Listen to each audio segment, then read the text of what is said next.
A ver, es casi seguro que esta imagen la hemos visto todos. Es una de las más reconocibles del planeta. La famosa foto de Alberto Korda de 1960, el guerrillero heroico, un rostro que se ha convertido en un símbolo universal. Pero, ¿quién era realmente el hombre que hay detrás de la leyenda? Esa es, yo creo, la pregunta del millón. Y es lo que vamos a intentar desgranar aquí. Veremos cómo Ernesto Guevara, el médico, se fue transformando en el Che, una de las figuras más fascinantes y desde luego más controvertidas del siglo XX.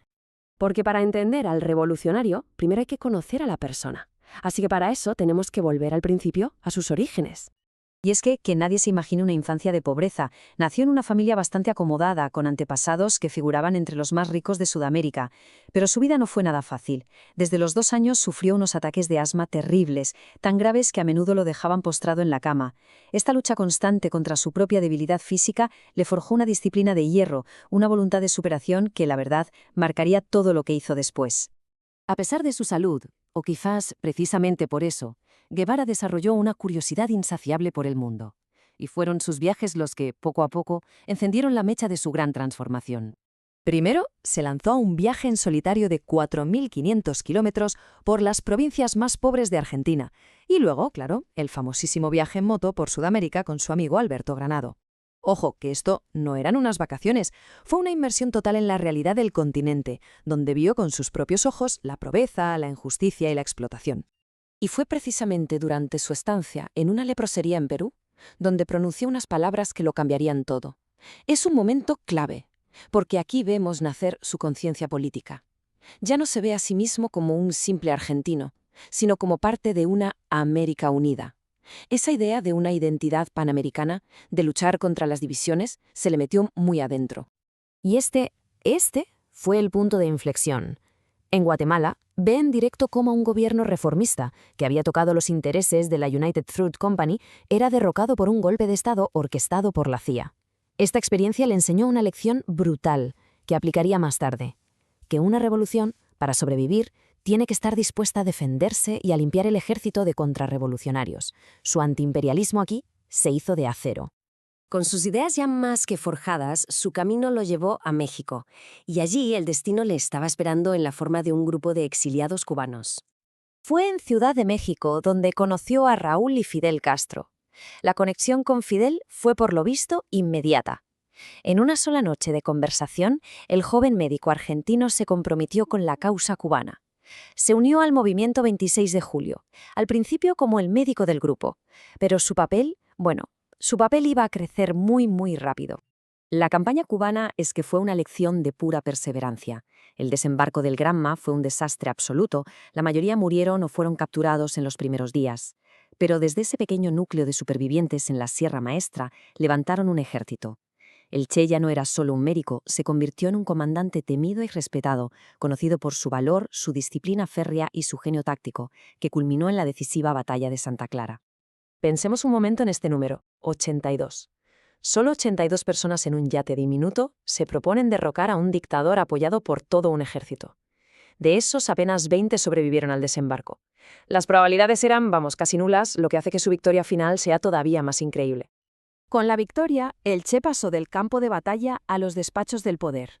Y fue ahí donde su papel se volvió aún más influyente y para muchos mucho más controvertido. Su influencia en la creación del nuevo Estado cubano fue, sencillamente, inmensa.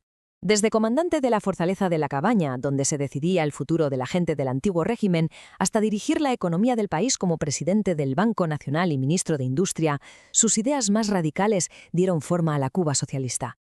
Y aquí, claro, llegamos a la parte más oscura de su legado. En La Cabaña supervisó los juicios y las ejecuciones de cientos de personas consideradas criminales de guerra por el nuevo gobierno. Para quienes lo defienden, fue justicia revolucionaria. Para sus detractores, fue un acto de pura crueldad y tiranía. Lo que es realmente revelador es que el propio Che nunca pidió perdón por estas acciones. En su discurso ante las Naciones Unidas defendió abiertamente los fusilamientos, diciendo estas palabras tal cual: paredones de fusilamiento, sí, hemos fusilado, fusilamos y seguiremos fusilando mientras sea necesario. Nuestra lucha es una lucha a muerte.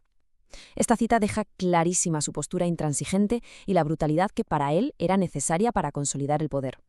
Pero el Che no era un burócrata, su espíritu era el de un guerrillero. En 1965 desapareció de la vida pública en Cuba para volver a lo que él consideraba su verdadera vocación, exportar la revolución. Sus intentos de replicar el éxito de Cuba, pues fracasaron estrepitosamente. En el Congo se encontró con una rebelión desorganizada, sin apoyo local, y él mismo describió la experiencia como la historia de un fracaso. Luego, en Bolivia, intentó crear una guerrilla desde cero, pero se encontró completamente aislado, sin el apoyo ni de los campesinos ni del Partido Comunista Boliviano. Acorralado, herido y abandonado, fue capturado por el ejército boliviano. Al día siguiente, por orden del presidente de Bolivia y con la ayuda de agentes de la CIA, fue ejecutado en una pequeña escuela de adobe en el pueblo de La Higuera. El revolucionario había llegado a su fin. Pero la muerte del hombre fue, en realidad, el nacimiento del mito. Volvamos por un momento a esa icónica fotografía con la que hemos empezado. La imagen del guerrillero heroico empezó a dar la vuelta al mundo, convirtiéndose en un emblema de rebelión, de lucha, de antiimperialismo.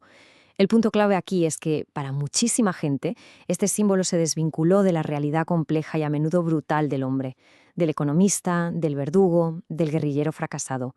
El ícono se comió a la persona. Y es por eso que su legado sigue siendo un tema de debate tan feroz. Para millones sigue siendo un mártir, un héroe que luchó por los oprimidos. Para otros es un asesino y el símbolo de la tiranía comunista y el fracaso económico. Parece que no hay término medio. Así que al final la pregunta queda abierta. ¿Es posible reconciliar al hombre con el símbolo? ¿O el Che Guevara seguirá siendo para siempre una especie de espejo en el que proyectamos nuestras propias ideas sobre la justicia, la revolución y el poder? La respuesta quizás dice más sobre nosotros que sobre él.